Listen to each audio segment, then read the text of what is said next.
Assalamualaikum warahmatullahi wabarakatuh.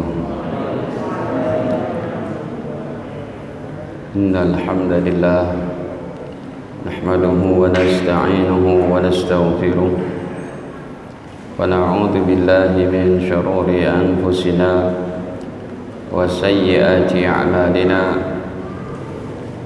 May yahdihillahu fala mudilla lahu ومن يضلل فلا هادي له أشهد أن لا إله إلا الله وحده لا شريك له وأشهد أن نبينا محمدا عبده ورسوله لا نبي بعده اللهم صل وسلم عليه وعلى آله وصحبه ومن اتبعهم بإحسان إلى يوم القيامة أما بعد. Faya ma'asyaral muslimin rahimani wa rahimakumullah, usikum wa nafsi bi taqwallah faqad fazal muttaqun. Qala Allah ta'ala ya ayyuhalladzina amanu taqullaha haqqa tuqatih wa la tamutunna illa wa antum muslimun.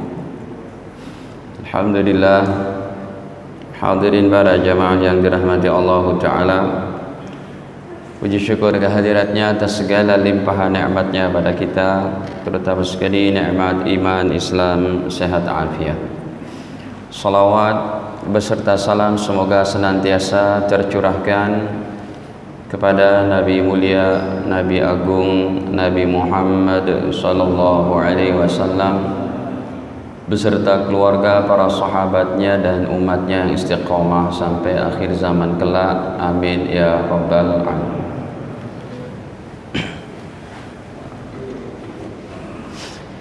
Para jamaah yang dirahmati Allah, kesempatan malam ini kita akan bacakan Riyadhus Shalihin jilid kedua tentang bab azan. Terakhir sudah kita bahas jilid keduanya akan keutamaan berwudu, bahwa umat Nabi yang menjaga air wudunya maka dia akan memiliki kelanggengan cahaya di akhirat, cahaya yang sangat bersinar di wajah-wajah mereka.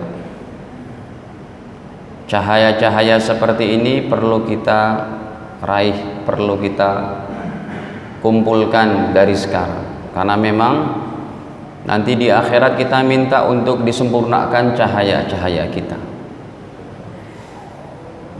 Hadirin, sebagaimana yang Allah Subhanahu wa ta'ala firmankan, yaitu di dalam surat ke-66 surat At-Tahrim, ketika Allah perintahkan kita bertobat, ya ayyuhalladzina amanu tubu ilallahi taubatan nasuha, wahai orang-orang beriman, bertaubatlah kalian kepada Allah dengan taubat yang semurni-murninya. Asa rabbukum ayukaffiru ankum sayyiatikum, maka Tuhan kalian akan menghapus dosa-dosa kalian, wa yudkhilakum jannatin tajri min tahtihal anhar, dan Allah akan memasukkan kalian ke dalam surga-surga yang mengalir di dalamnya sungai-sungai. Yauma la yukhzillahun nabiyya walladzina amanu ma'ah, pada hari Allah tidak akan menghinakan nabinya dan orang-orang beriman yang bersama beliau. Nuruhum, cahaya mereka, yas'a baina aydihim, memancar dari hadapan-hadapan mereka, dari samping-samping kanan mereka. Sudah ada cahaya tuh, apa yang mereka inginkan? Yaqulun, mereka berdoa lagi, Rabbana atmim lana nurana, ya Allah sempurnakanlah cahaya-cahaya kami. Jadi penyempurnaan cahaya itu salah satunya dari cahaya air wudu. Hadirin, bab yang baru ini adalah yaitu tentang fadlul adzan, bab ke-186. Kalau jilid pertamanya paling bab ke-9 atau 10. Ya. Adzan ini disyariatkannya di kota Madinah Al-Munawwarah tahun kedua Hijriyah, dan ini adalah diantaranya syariat yang bertepatan dengan mimpi seorang sahabat Abdullah bin Zaid. Ya, makanya tukang azan atau muadzinnya Rasul itu bukan Bilal saja, ada beberapa, Bilal bin Rabah, kemudian yang buta matanya itu Abdullah bin Ummi Maktum, kemudian yang ketiga Abu Mahdzurah, yang keempat siapa lagi, Abdullah bin Zaid. Ya, itu diantaranya para muadzin yang diajarkan oleh baginda Rasul. Di sini ada keutamaan nih bagi para muadzin.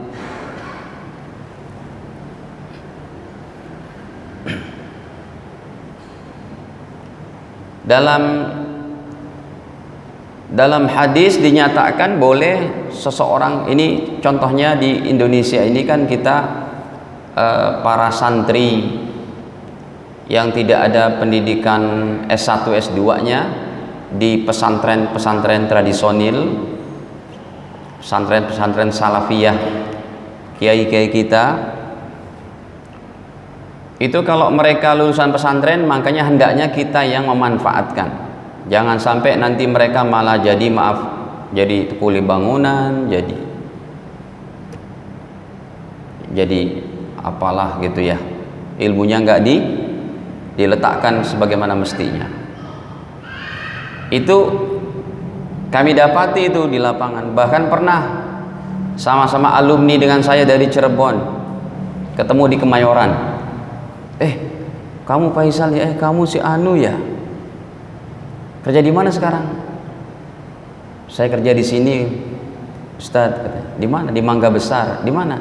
Di diskotik, di tempat karaoke. Sama-sama alumni. Ini kan kasihan. Makanya masjid-masjid itu harus imamnya zaman sekarang tuh sudah harus ustadz, ulama, lulusan pesantren, apalagi penghafal Quran. Ya, para ustadz, para alim ulama. Sebab masih ada di beberapa masjid yang imamnya itu dorong-dorongan. Allahu Akbar, Allahu Akbar, la ilaha illallah. Maju deh Pak, maju deh, maju gitu. Sampai kita datang mau sholat karena pakai gamis, kena jatah juga tuh. Itu tuh maju Pak, maju. Padahal kita tamu sekedar untuk apa? Transit sholat saja. Ini kenapa? Karena kurangnya koordinasi. Kalau pada zaman keemasan Islam yang namanya imam-imam itu ditentukan oleh khalifah langsung. Contohnya sahabat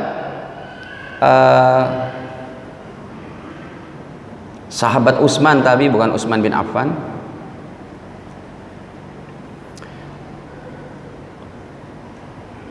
Beliau datang kepada Nabi, ya Rasul,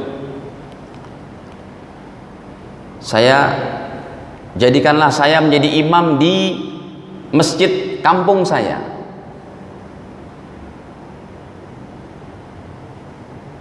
Mana hadisnya? Kalau tidak salah Utsman bin bentar. Jadi beliau minta,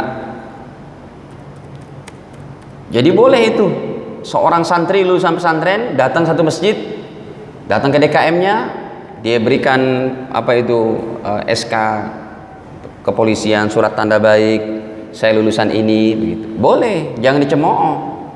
Apalagi masjid itu masih banyak di Jakarta yang imamnya, mohon maaf, sekedar pengurus DKM yang memang rajin ke masjid. Kalau Al-Amanah kan Masya Allah, punggawanya nih lulusan Payaman semua ini. Pak Ustadz juga tadi yang imamin senior kita gitu.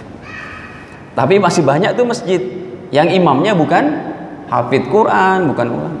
Contohnya di Blok A, imamnya siapa, Pak? Kan Pak Haji yang senior di sana.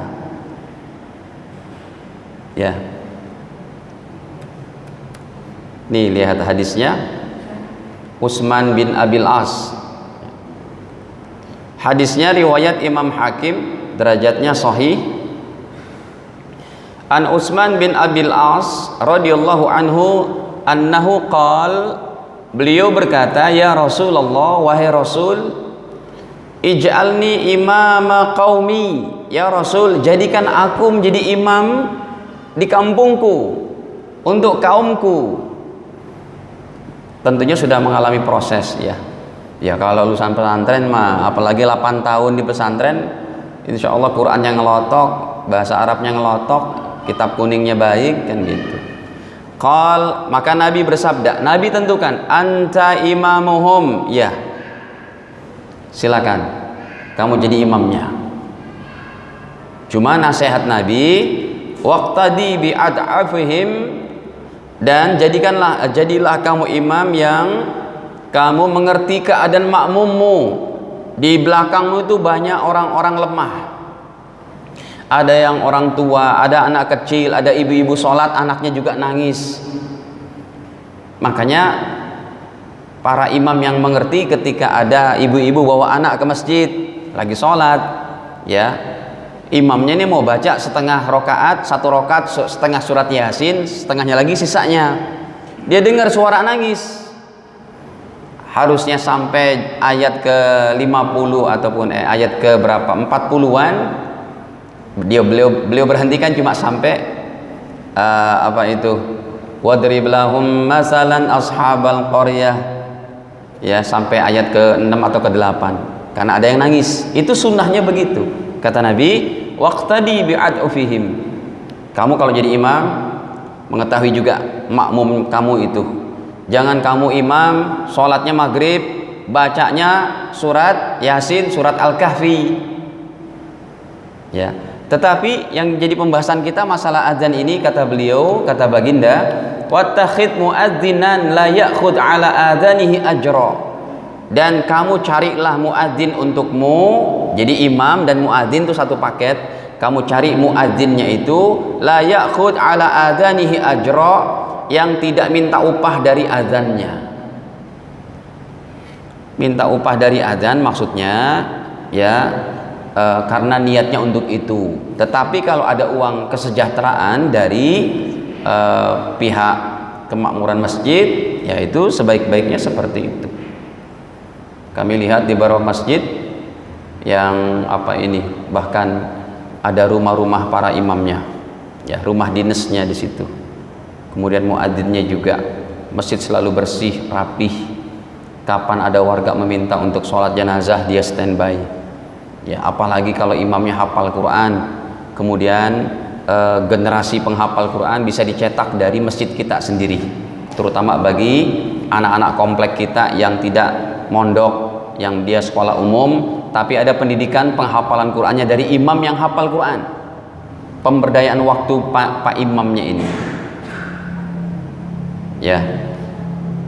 Jadi di sini boleh seorang lulusan pesantren melamar gitu ya untuk menjadi imam, dan diproses oleh DKM bagaimana akhlaknya, bacaan Qurannya, ya, begitu.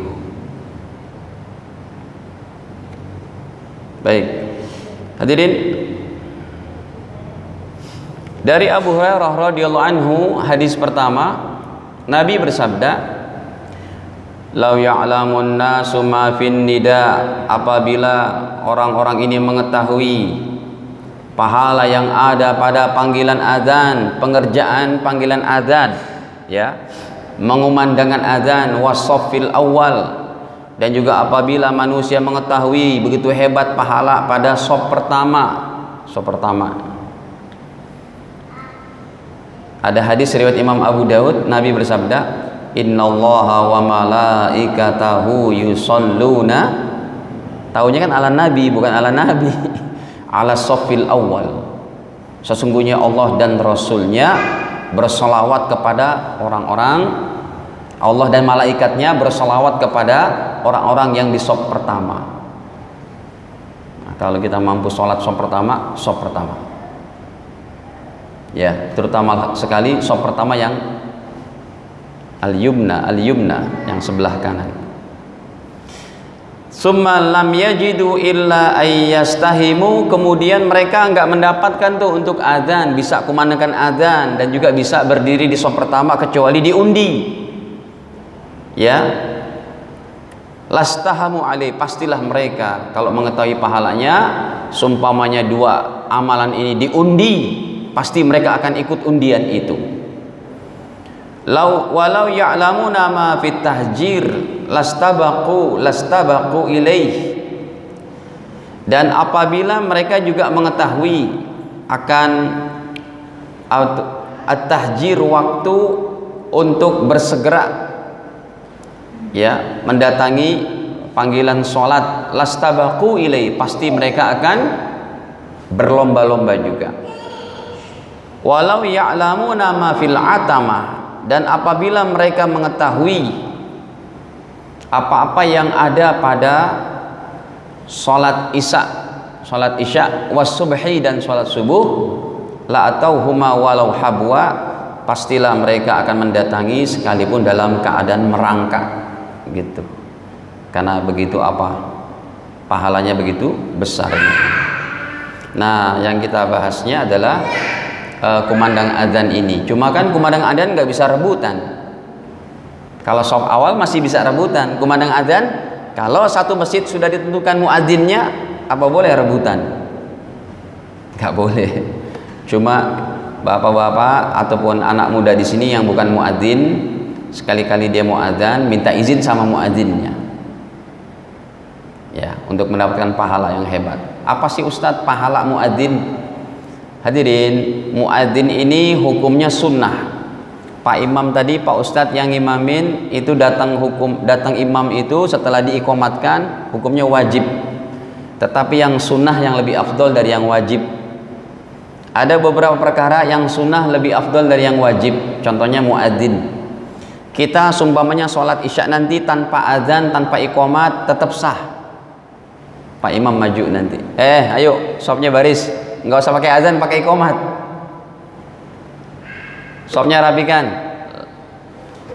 Ya, tapi setelah sumpamnya diiqomatkan, itu datangnya imam hukumnya wajib. Muadzin sunnah, imam wajib, tapi pahalanya lebih besar muadzin. Kenapa?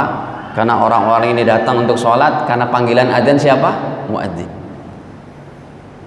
Yang kedua, contohnya amalan sunnah lebih afdal dari yang wajib, yaitu mengucapkan salam lebih dulu, mendahului ucapan salam. Kita ketemu orang, assalamualaikum, itu sunnah, tapi jawabnya apa? Wajib. Tapi yang wajib yang sunnah lebih afdal dari yang wajib. Hadirin, hadis selanjutnya, al-muadzzinun atwalun nas a'naqan yaumal qiyamah. Para muadzin ini lehernya ini nanti paling panjang pada hari kiamat. Jadi jelek ya kelihatannya. Ya, lehernya pada hari kiamat panjang-panjang gitu. Kan jadi jelek ya. Maksudnya adalah muadzin ini di hari kiamat nanti lebih mudah untuk tampil beda. Kalau ini adalah pengumandang adzan, ini adalah muadzin, ini adalah pengumandang adzan, yang akan diberikan di situ di padang mahsyar cahaya-cahaya daripada amalan adzannya ini. Jadi bukan dipahami bentuk kayak kita lehernya memanjang gitu. Ya. Jadi pada hari kiamat mereka akan tampil beda dan lebih dikenal nantinya oleh baginda Rasul di padang mahsyar. Ini berarti prioritas sebagian amalan. Ya, muadzin lehernya panjang-panjang pada hari kiamat. Kemudian hadirin, hadis selanjutnya,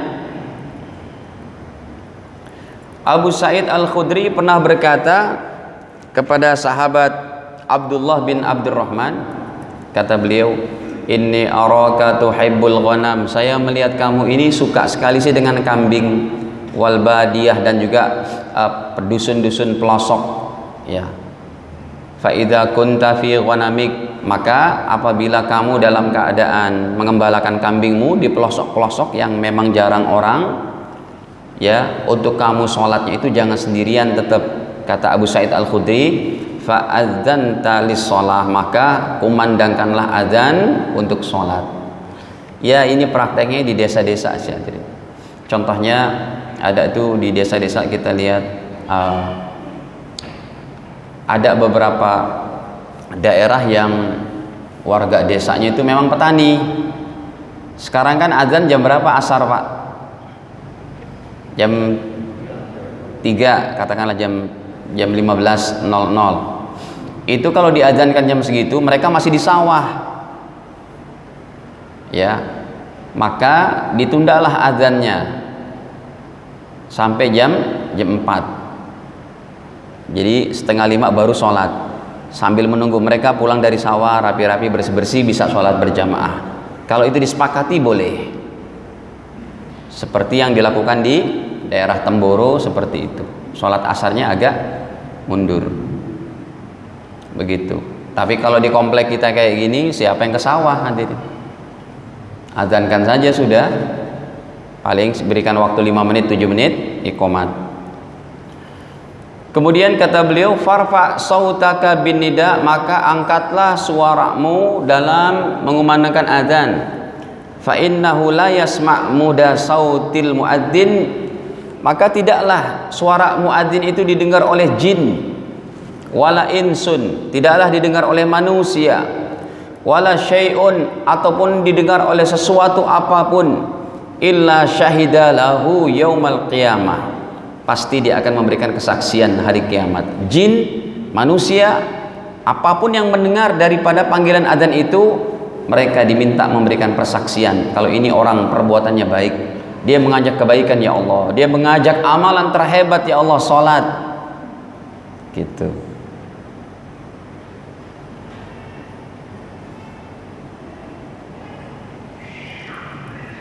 Kata Abu Sa'id Al-Khudri, sami'tuhu min Rasulillahi sallallahu alaihi wasallam, aku telah mendengarnya hadis ini dari baginda Rasul sallallahu alaihi wasallam. Baik, hadirin, hadis selanjutnya Al-Imam Nawawi membawakan dari Abu Hurairah selanjutnya, hadis tentang buang anginnya syaitan ketika mendengar panggilan azan.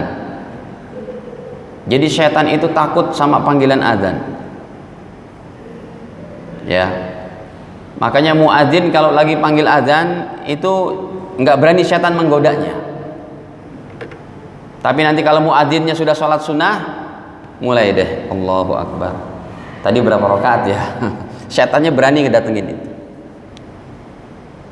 Makanya kalau ada sesuatu yang kita, Bapak Ibu, takuti malam hari, ataupun ada orang kemasukan jin, azankan saja, nanti kabur dia. Allahu Akbar, Allahu Akbar. Makanya salah satu tujuan bayi kita diazankan, hadisnya dari Abu Rafi', atau bukan Abu Rafi', ya, riwayat Imam Tirmidzi, Nabi mengazankan di telinga Sayyidina Husain. Siapa bilang itu hadisnya lemah? Itu diamalkan oleh para ulama kita. Nih kita tampilkan hadisnya. Baginda Nabi mengazankan. Jadi bayi yang kita azankan ini salah satu hikmahnya supaya bayi kita tidak digoda sama jin, nenek-nenek jinnya itu, jin perempuan namanya Ummu Sibyan yang suka goda bayi-bayi kita. Makanya sebelum dia dengar apa-apa ini itu diazankan dulu, ya.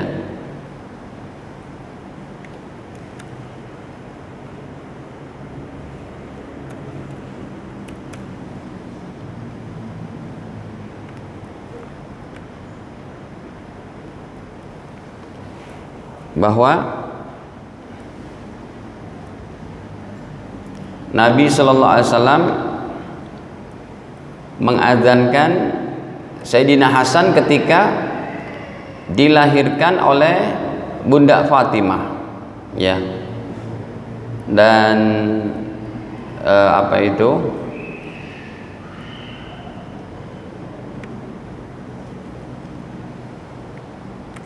Fi udun. Nih, hadis Tirmidzi, Imam Tirmidzi yang meriwayatkan.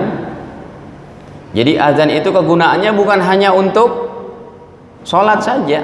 Bayi mana sholat, tapi diazankan oleh Nabi. Ya, kata Abu Rafi', Abdullah, Ubaidillah bin Rafi' maksud saya.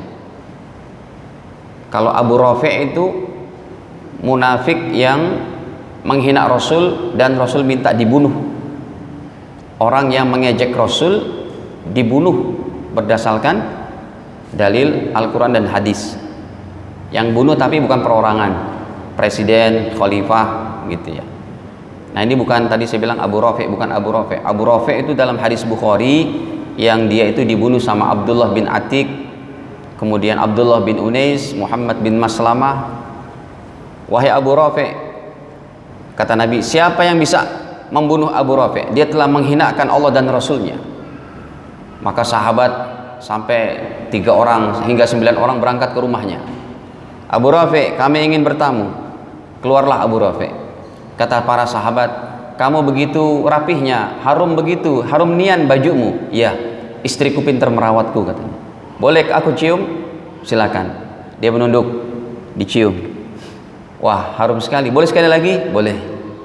Ketika nunduk, tebas lehernya. Ini sebenarnya kalau orang menghina Nabi ketangkep, ada pemerintahan Islam dibunuh. Nah, ini bukan Abu Rafi', tapi Ubaidillah bin Abi Rafi'. Beliau berkata, ra'aitu Rasulullah sallallahu alaihi wasallam, aku melihat Rasul adzana, mengadzankan fi udunil Hasan bin Ali. Rasul mengadzankan di telinga Sayyidina Hasan hina waladathu Fatimah, ketika dilahirkan oleh Bunda Fatimah. Adzannya itu adalah adzan bis sholati, adzan panggilan untuk sholat. Bayi enggak sholat, tapi ini tetap dijalankan ya. Yang mengatakan hadisnya lemah, kita lihat kata Imam Abu Isa. Imam Abu Isa ini adalah Imam Tirmidzi, derajatnya hadza hadisun hasan sahih. Hadisnya hasan sahih. Ya. Dan bayi belum bisa sholat tapi diazankan, diantaranya karena untuk memperdengarkan kalimat tauhid kepada si bayi yang dia belum dengar apa-apa, sudah dengar azan dulu, dan juga bisa terhindar dari syaitan. Ini hadisnya mau kita baca. Syaitan itu berlari sampai terkentut-kentut, buang angin gitu. Qala Rasulullah SAW, baginda bersabda, idza nudiya bis sholati, apabila dikumandangkan suara adzan, adbar syaitan, syaitan lari ke belakang, walahu duratun, dan dia terkentut-kentut, entah bunyinya seperti apa, tapi Rasulullah mengetahui secara wahyu ya, hatta la yasma'at ta'din. Jadi durat itu bahasa Arab yang artinya kentut dengan bunyi, itu bahasa Arabnya durat. Tapi kalau buang anginnya enggak bunyi, bahasa Arabnya itu fusa. Kenapa dia pakai Nabi menggunakan kata bahasa Arabnya durat, buang angin yang berbunyi? Bunyinya itu keras, kentutnya jin itu, Pak. Kalau Anda bisa dengar, takut juga sih. Ya, kayak geledek gitu, dung dung dung. Dut dut dut. Tujuannya supaya si muadzin ini panggilan adzannya enggak kedengeran sama jin setan tadi. Maka dia berlari sejauh-jauhnya ke laut. Ya. Faida qudiyan nida akbal. Kalau adzannya udah selesai, balik lagi dia. Sekarang gantian muadzin yang digoda. Muadzinnya sholat sunnah. Allahu Akbar, digoda.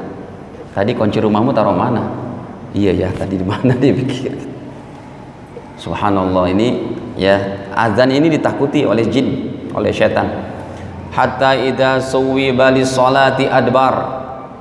Ketika diikomatkan, lari lagi tuh setannya. Ya, hatta idza qudiyat taswib aqbal. Kalau iqamatnya udah selesai, balik lagi dia. Hatta yakhtir bainal mar'i wa nafsih, mulailah dia menggoda dalam hati orang yang sholat tadi. Ya, kata syaitan, udkur kada, kamu ingat ini, kamu ingat itu, kamu ingat ini, kamu ingat itu. Jadi hadirin, kapan kita bisa mengetahui sholat kita diganggu oleh syaitan? Pikiran ini melayang-layang kemana? Ya, ada orang lagi sholat, Allahu Akbar, teringatnya malam pertama ijab kabul, teringatnya lagi di puncak gunung, dulu pernah hiking. Itu syaitan. Termasuk ustadz, ya termasuk ustadz. Harus kita usahakan. Makanya cara untuk kita khusyuk satu saja. Yang paling gampang itu satu. Cara untuk sholat kita khusyuk diantaranya satu saja gampang, yaitu maknai setiap bacaan sholat kita dalam benak dan hati kita. Allahu Akbar, Allah Maha Besar. Allahu Akbar kabira, Allah yang Maha Besar dengan sebesar-besarnya. Walhamdulillahi katsira, segala puji bagi Allah dengan sebanyak-banyaknya. Allahu Akbar, subhana rabbiyal azimi wa bihamdi, segala puji bagi Allah yang Maha Agung dan segala puji baginya. Sami Allah rabbana walakal hamdu mil'us samawati. Ya Allah, segala puji bagi Engkau yang memiliki langit dan bumi dan apapun yang ada di dalamnya. Allahu Akbar, subhana. Begitu Rabbik firli, sampai syaitan nggak melepas itu, Pak. Usahakan satu, ini cara paling mudah, yaitu hadirkan apa yang kita baca dalam benak dan hati kita. Sampai kapan? Sampai kita baca setelah fil alamina innaka hamidum majid. Ya, baca doa yang 4. Allahumma inni a'udzubika min adabi jahannam wa min adabil qabri wa min fitnatil mahya wal mamat wa min syarri fitnatil masihid dajjal. Ya muqallibal qulub tsabbit qalbi ala dinik. Assalamualaikum warahmatullahi. Itu bebas dah sudah. Itu baru sholat yang terbaik, standar kita kayak gitu. Kalau para sahabat, mereka takbir saja Allahu Akbar, anak panah datang ke sini gles, nggak bergeming itu.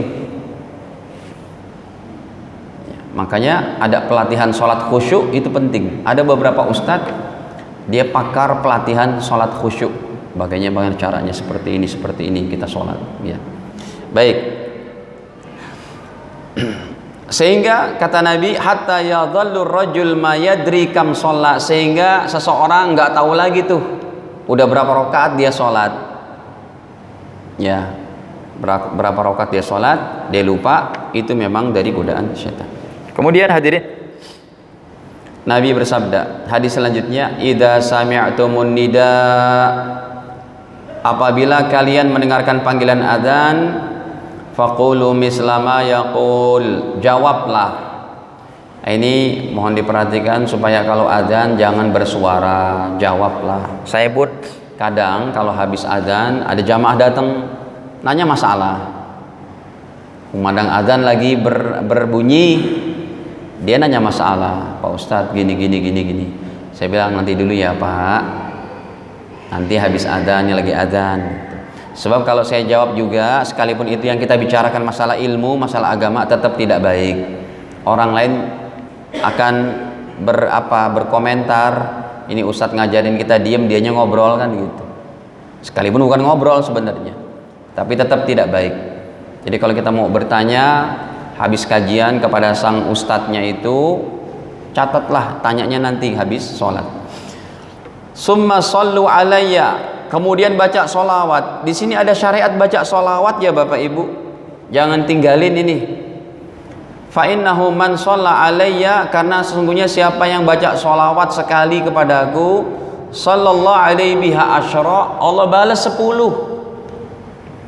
Summa salullah liyal wasilah, kemudian doalah kepada Allah supaya aku mendapat al wasilah, tempat terpuji di akhirat nanti. Ya, fa innahu manzilatun fil jannah, ia adalah satu tempat di surga, la tanbaghi illa li 'abdin min ibadillah, yang tidak akan diberikan kepada seorang daripada hamba-hamba Allah kecuali, kata beliau, wa arju an akuna anahu, aku berharap, akulah yang harapanku adalah orangnya ini adalah aku gitu. Ya, jadi Rasul senang tuh didoakan. Faman sa'ala liyal wasilah halat lahu syafa'ah.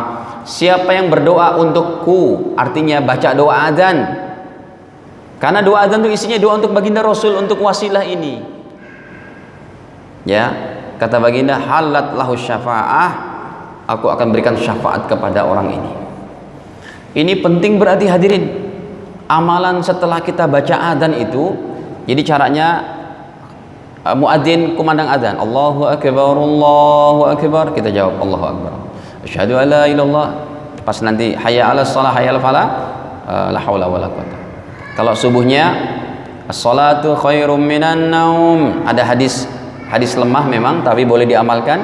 Kita bacanya sodaqta wa barirta, ya, sodaqta wa barirta, pakai kasrah, engkau benar dan engkau yang memiliki kebaikan. Nah, setelah itu selesai adzan kumandang, baca sholawat dulu, Allahumma shalli ala sayyidina Muhammad wa ala ali sayyidina Muhammad, baru baca doa adzannya, Allahumma rabba hadhihi da'wati tammah wa sholatil qa'imah ati Muhammadan, atau ati sayyidina Muhammadan, berilah kepada Nabi Muhammad al wasilah wal fadilah. Berarti sudah dua tuh, habis adzan baca sholawat dulu, baca doa kumandang adzan, nanti ada lagi. Ini sama hadisnya, kalau kalian dengar adzan maka jawablah apa yang diucapkan muadzin.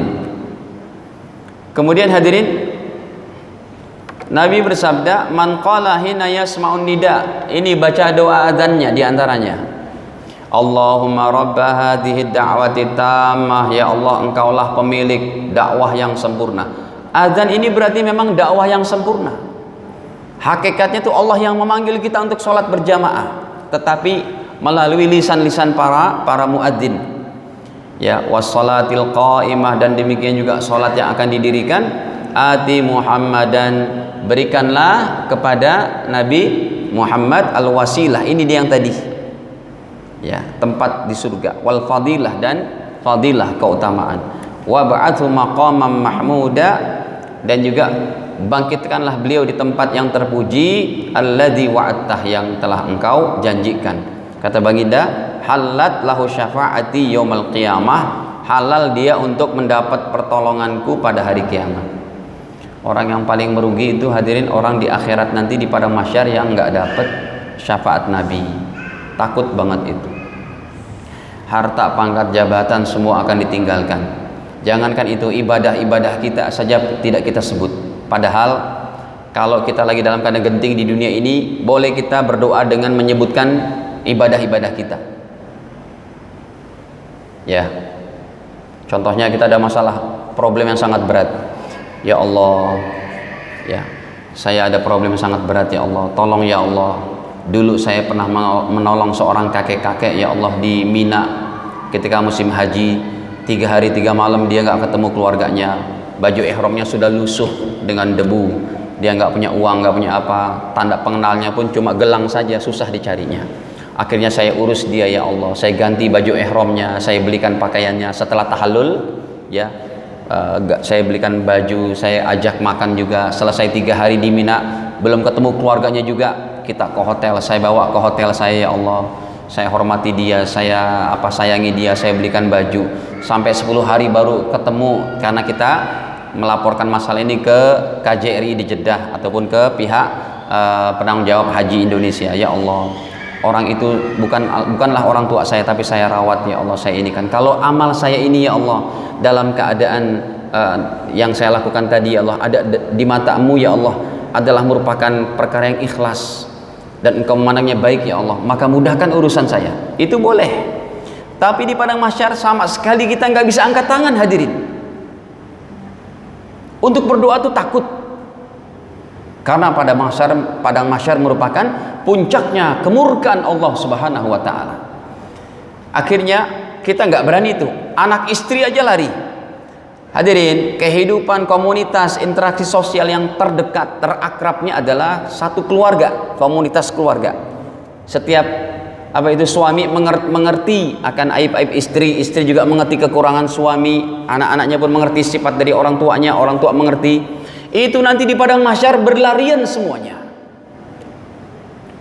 Ya, yauma yafirul mar'u min akhihi wa ummihi wa abihi wa sahibatihi wa banihi likulli imri'in minhum yauma idzin sya'nu yughni. Surat Abasa wa Tawalla ayat 34, 35, 36, 37. Seorang berlari dari saudaranya, berlari daripada anak istrinya, berlari daripada ayah ibunya. Kenapa? Karena saat itu mereka punya beban ya di padang mahsyar yang sangat hebat. Satu saja yang bisa nolong kita. Kita cari orang soleh, Nabi Adam pun, Nabi Adam angkat tangan. Nabi Adam katakan, saya tidak berani tolong kalian, saya pernah makan buah khuldi yang dilarang. Kita datang ke Nabi Nuh. Nabi Nuh pun mengatakan, saya pernah berdoa dengan doa yang kejam. Ada dalam surat Nuh 25, 26. Kita datang ke Nabi Ibrahim. Nabi Ibrahim katakan, saya tidak berani berikan pertolongan syafaat karena saya pernah berbohong 3 kali. Kita datang ke Nabi Musa. Nabi Musa katakan, saya pernah nonjok anak buahnya Fir'aun sampai mati. Kita datang ke Nabi Isa. Kata Nabi Isa, saya disembah. Ini hadis Sahih Bukhari. Satu saja yang bisa nolong kita. Ulama-ulama kita belum tampil syafaatnya. Ulama kita pun ketakutan juga saat itu. Ya, sampai yang bisa nolong cuma satu saja, yaitu halat lahu syafaati yaumil qiyamah, syafaat baginda Rasul sallallahu alaihi wasallam. Hadirin, kemudian hadis yang selanjutnya, berarti sudah 2 nih amalannya. Habis adzan berkumandang baca sholawat, kemudian baca doa adzan yang tadi Allahumma rabb hadhihi da'wah. Yang ketiga, ya, siapa yang mendengar panggilan adzan kemudian dia berdoa, asyhadu an la ilaha illallah wahdahu la syarikalah wa anna muhammadan abduhu wa rasuluh raditu billahi robba. Tapi bukan wabil islami dina dulu, wabi muhammadir rasula wabil islami dina. Ya, jadi yang ketiga doanya asyhadu an la ilaha illallah wahdahu la syarikalah wa asyhadu anna muhammadan abduhu wa rasuluh raditu billahi robba wabi muhammadir rasula wabil islami dina. Ya, kata Nabi, ghufira lahu dzanbuh, dihapus dosanya. Sudah 3 tuh amalan setelah adzan. Memang ulama kita kalau berdoa setelah adzan itu agak lama, karena memang adabnya banyak. Sholawat dulu, baca itu dulu, Allahumma rabb hadhihi da'wah, kemudian baca ini. Kemudian hadirin, hadis selanjutnya, ini hadis terakhir kali. Ya betul, dalam bab adzan hadis terakhir. Kemudian Nabi sabdakan, kata beliau dari sahabat Anas, derajatnya hasan, riwayat Imam Tirmidzi, kata Nabi, ad-du'a, berdoa itu la yuraddu, tidak akan tertolak, bainal adzan wal iqamah, waktu di antara adzan dan iqamah. Berarti 4 sudah amalannya. Saya ulang, kalau Anda mendengarkan adzan selesai, maka bersalawat dulu kepada Nabi. Yang kedua, baca Allahumma rabb hadhihi da'wati tammah sampai akhir. Yang ketiga, baca asyhadu an la ilaha illallah wahdahu la syarikalah wa asyhadu anna muhammadan abduhu wa rasuluh raditu billahi rabba wa bi muhammadir rasula wa bil islami dina. Yang keempat, lanjutkan dengan doa hajat kita. Ya Allah. Jadi nggak langsung sholat itu, nggak langsung sholat apa? Sunnah. Atau selesai yang 3 tadi, sholat sunnah, habis sholat sunnah masih ada waktu, angkat tangan lagi. Ya, ini untuk azan saja pahalanya begitu hebat. Ya, ada ijabah doa, ada ketentraman di padang mahsyar di akhirat nanti dengan dapat syafaat. Ya. Dan juga diampuni dosa kita. Ini banyak amalan-amalan yang sehari-hari kita bisa mengangkat derajat kita di sisi Allah dengan amalan-amalan seperti ini. Wallahu a'lam bishawab. Ini saja di antaranya. Ada yang tanyakan hadirin?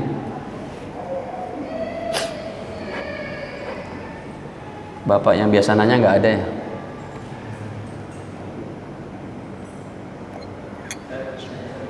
Ya.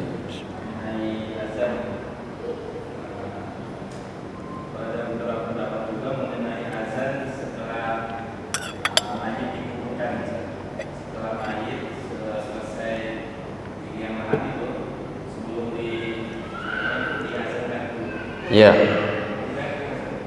Hadis apakah dalil gitu ya? Ya. Apakah dalil jenazah diazankan di liang lahat? Hadirin, jawabannya adalah azan di liang lahat atau di kuburan, ya. Ini yang pertama kali melakukan adalah namanya Imam Al-Isabi, seorang ulama dari Irak. Beliau hidup abad ke-5 Hijriah. Al-Imam Isabi ini pertama kali yang membuat perkara baru ini. Makanya tidak kita dapati komentar Imam Syafi'i, komentar Imam Hanafi, komentar Imam Hambali, apalagi Imam Maliki, karena mereka adalah salafus soleh semuanya. Nah, ini beliau yang pertama kali melakukan abad ke-5. Nah, komentarnya nanti ada pada abad ulama-ulama yang hidup setelah abad ke-5, abad ke-6, ke-7. Maka dalilnya, karena dalil agama ini diantaranya menurut madhab Asy-Syafi'iyah Al-Quran, Al-Hadis, kemudian Al-Ijma', ya, dan Qiyas. Rupanya azan di kuburan ini oleh ulama Syafi'iyah mutaakhirin itu pakainya adalah Qiyas. Qiyasnya dari apa? Qiyasnya dari hadis tadi. Hadis Sayyidina Hasan diazankan, azan kepada bayi. Artinya begini qiyasnya, ya, seseorang baru lahir diazankan, gitu. Nanti seseorang setelah meninggal juga, ya, diazankan. Makanya 3 madhab, jawabannya 3 madhab tidak memakai amalan ini.